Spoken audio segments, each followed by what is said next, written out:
Buonasera a tutti, sono Lucia Casagrande, sono la presidente del Soroptimist Club Conegliano Vittorio Veneto.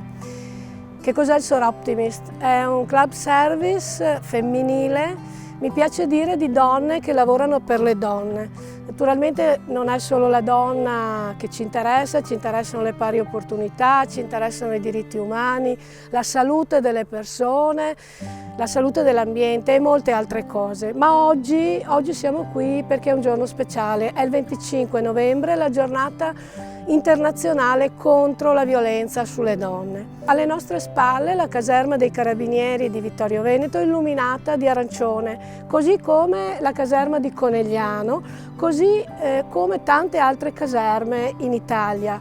Perché? Perché Soroptimist ha aderito all'iniziativa che esce da un'associazione delle Nazioni Unite per la campagna Orange the World, che vuole combattere la violenza sulle donne, con l'auspicio che la violenza non si ripresenti, che il mondo sia un po' migliore.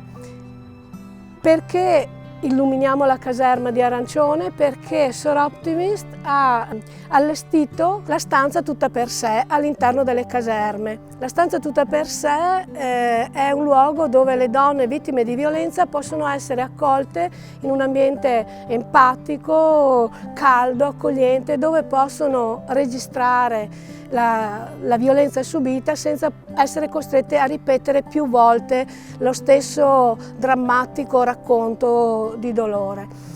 Il Soroptimist International e quindi Soroptimist Italia ha collaborato e contribuito a creare queste stanze un po' in tutta Italia, sono già 170 e ce ne sono altre che non sono state ancora inaugurate per il problema del Covid, però che aumenteranno queste stanze. Nel nostro territorio abbiamo già in azione da un paio d'anni la stanza presso il comando di Conegliano, da più di un anno quella presso i Carabinieri di Vittorio Veneto. Entro Natale sarà pronta anche la stanza presso la tenenza dei Carabinieri di Oderzo, perché stiamo completando la terza stanza, e una quarta stanza è presente presso il commissariato di polizia di Conegliano. Il messaggio che vogliamo dare è che alla popolazione, ma soprattutto alle donne, che esiste un posto dove loro possono essere accolte con empatia, con accoglienza, con partecipazione, e quindi noi vogliamo che queste cose le sappiano e che ci sono più posti nel nostro territorio che sono stati preparati per accoglierle. Quindi grazie a tutti e buonasera.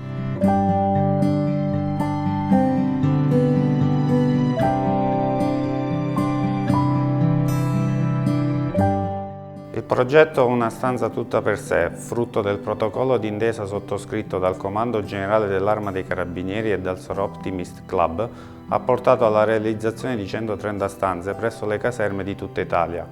La collocazione della stanza all'interno della sede di un comando dell'Arma vuole lanciare un preciso messaggio. La caserma dei Carabinieri è anche la casa delle persone che, vittime di violente vessazioni e maltrattamenti, hanno il bisogno di essere ascoltate, di parlare con qualcuno di ciò che avviene all'interno delle mura domestiche. L'approccio umano e delicato da parte delle forze dell'ordine a donne, bambini e persone delle fasce deboli è e sarà determinante in un momento delicato come quello della denuncia in un ambiente rassicurante e confortevole. Come referente del CAV del Comune di Vittorio Veneto, anch'io voglio ringraziare il Soroptimist International e in particolar modo il Club di Conegliano Vittorio Veneto per avere posto la luce arancione, simbolo della lotta alla violenza di genere, sulle nostre caserme.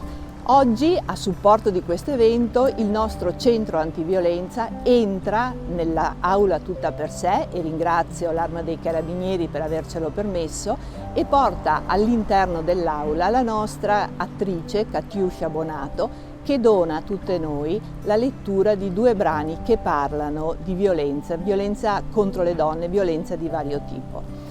La nostra attenzione quindi va oltre la semplice denuncia del problema, ma vuole dimostrare come ci siano enti, associazioni, ci sia una rete territoriale che supporta la donna una volta che decide di denunciare. Quindi noi aiutiamo la donna ad uscire dal tunnel della violenza, della sofferenza, dei ricatti che ha subito e aiutiamo la donna ad uscire da questo tunnel perché ogni donna possa riappropriarsi della propria libertà e possa riacquistare la dignità di donna, perché la violenza non è mai amore.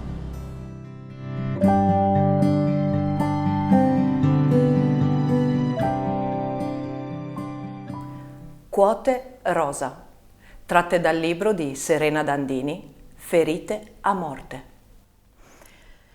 È più facile che un cammello passi attraverso la cruna di un ago che una donna manager possa diventare amministratore delegato. Ma io ce l'ho fatta. Non è stata una passeggiata, Sono battaglie che lasciano i segni, possono indurire. A volte ti incattiviscono pure. Questa piega amara, per esempio, che ho qui sulla fronte. Prima non ce l'avevo mica, Ma che volete? Ogni cosa ha il suo prezzo. E se hai soldi per pagarti un po' di botulino, si vede molto meno. Io appartengo alla generazione di donne che ha rinunciato ai figli per la carriera. Non me ne pento mica, Ho coltivato amicizie meravigliose. Mica è detto che una donna per realizzarsi deve per forza essere mamma, come dice la pubblicità dei pannolini. Poi tanto ci sono gli uomini che ti scaldano il cuore, che ti riempiono la vita. Io addirittura ho sposato un collega. È così bello lavorare spalla a spalla, sentirsi complici e uguali. Tonnellate di mail da smaltire la sera prima di ritrovarsi finalmente a letto.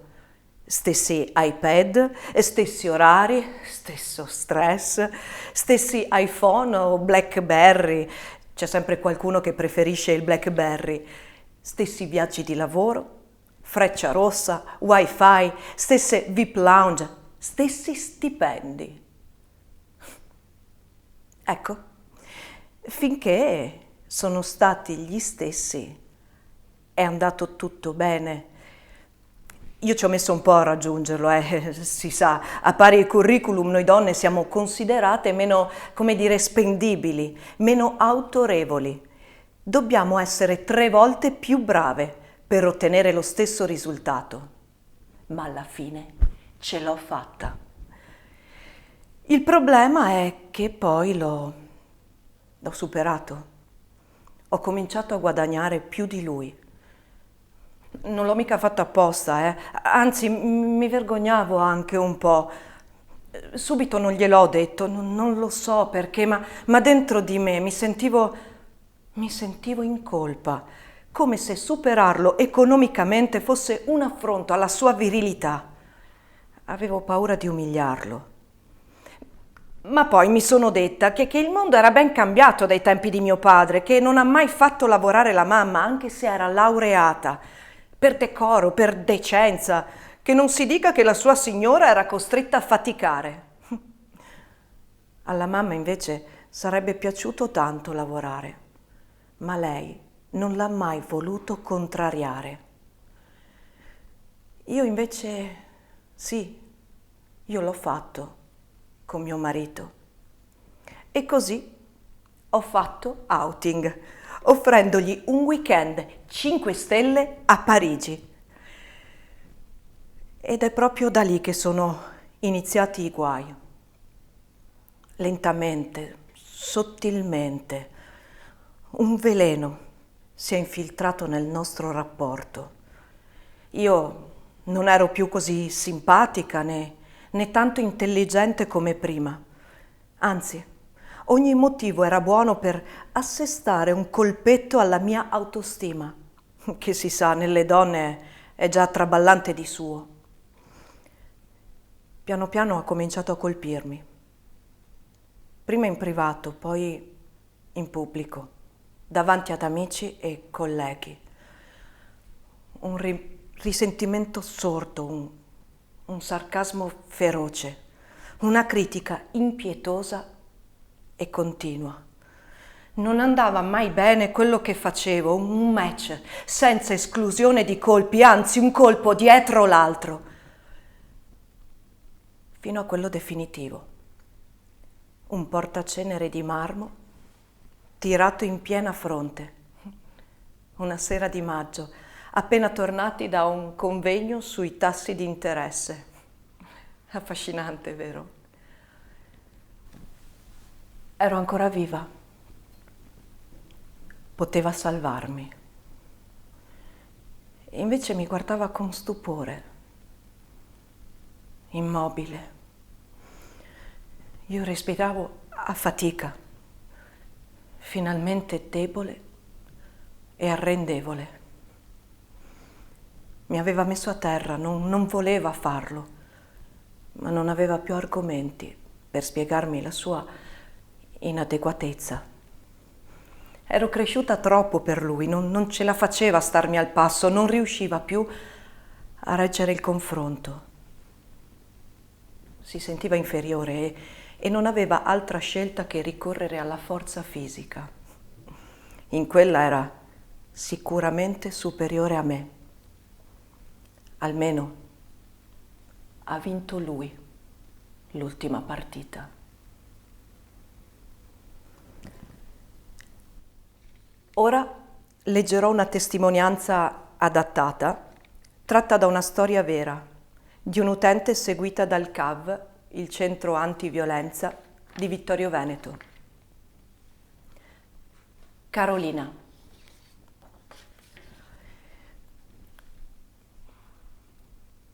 Prima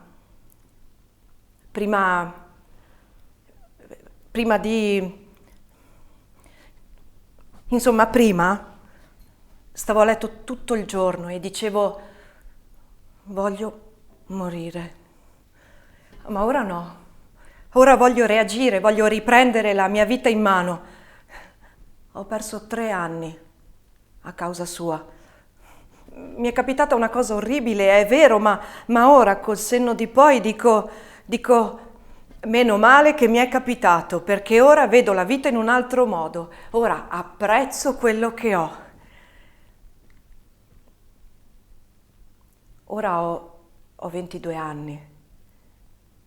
Quando ci siamo messi assieme ne avevo 19 e volevo che lui cambiasse. Ora ho capito che non puoi cambiare una persona. Stavamo assieme da 3 anni, appunto, ed io ero stanca. Volevo che fosse diverso perché usciva solo con gli amici. Andava al bar a bere e basta. Io dovevo esserci sempre per lui. Non potevo fare niente. Non mi faceva neanche più uscire con le amiche. Niente, non facevo niente. Se andavo al bar con lui e gli dicevo di non esagerare col bere, mi diceva che rompevo e basta. Io volevo andare al cinema, volevo andare a ballare, volevo andare a teatro, ma lui diceva che si annoiava, che era roba da sfigati quella lì. E poi un giorno finalmente mi sono decisa a mollarlo. Non sopportavo più i suoi continui tradimenti. Ero andata a casa sua a prendere le mie cose. Lui sembrava contento che me ne andassi, perché finalmente si liberava di me e poteva finalmente vedere i suoi amici e fare quello che voleva senza che io rompessi. Allora prendo le mie cose, lo saluto, faccio per uscire dalla stanza e a quel punto lui, che fino a quel momento era rimasto in silenzio sul divano a guardarmi, mi salta al collo, con una velocità che non faccio nemmeno in tempo a rendermene conto. Mi grida che non vado da nessuna parte, mi sbatte sul letto, mi tira giù i pantaloni e mi dice «Adesso te la spacco così non la dai più a nessuno». «Sei fuori di testa», gli grido. Riesco a liberarmi e a tirarmi su e a quel punto mi sbatte sul muro e mi prende di nuovo per il collo e mi dice «Finché non finisci di respirare, non esci da questa casa». Nel mentre arriva sua mamma, la guardo disperata. Lei non fa niente e mi dice dovevi andare via prima che succedessero queste cose. Non fai altro che provocarlo. Queste sono le conseguenze. E se ne va via così. Esce dalla stanza senza aggiungere una parola. Io, allora, approfitto di un momento di distrazione di Luca, riesco a divincolarmi e mi lancio verso la porta d'uscita, mollando tutte le mie cose lì. Dovevo solo salvarmi. E per fortuna ora sono qui, a raccontarlo. I carabinieri mi hanno detto che i genitori dei delinquenti difendono sempre i figli, perché i figli sono sempre figli. Ho continuato per mesi a sentire le sue dita sul collo, da quanto mi aveva stretto. Quando mandavo giù la saliva o respiravo, sentivo le sue dita stringermi la gola. Ho dovuto prendere un sacco di medicine per calmarmi, per riuscire a dormire almeno un po'. Mi sembrava di impazzire, sempre con la sensazione delle sue mani addosso. Di notte mi sveglio ancora con gli attacchi d'ansia. Mi sembra di soffocare. Mi dicono che passerà. Chissà. I carabinieri mi hanno detto un'altra cosa. Mi hanno detto di stare attenta, di non vederlo più, di non accettare mai un ultimo appuntamento, anche se lo chiede con estrema dolcezza, perché la prossima volta i miei genitori non spenderanno più soldi per lo psicologo, ma per i funerali. Adesso ho cambiato un sacco di cose della mia vita. Ho rafforzato alcune amicizie, ho capito quali sono vere e quali no. Ho anche ripreso a studiare e mi sono laureata. Ho iniziato a muovermi, a camminare, ad andare in palestra. Io voglio avere un lavoro, una famiglia, io voglio fare 1000 cose, insomma. Io voglio vivere, anche se la paura è sempre lì, in un angolino. Posso fidarmi? Chi si nasconde dietro a questi volti? Non sarà facile dimenticare, ma io voglio dimenticare, non starò più a casa a piangere. Ogni tanto, quando alla TV si parla di violenza, sento mio papà dire quella lì se l'è cercata.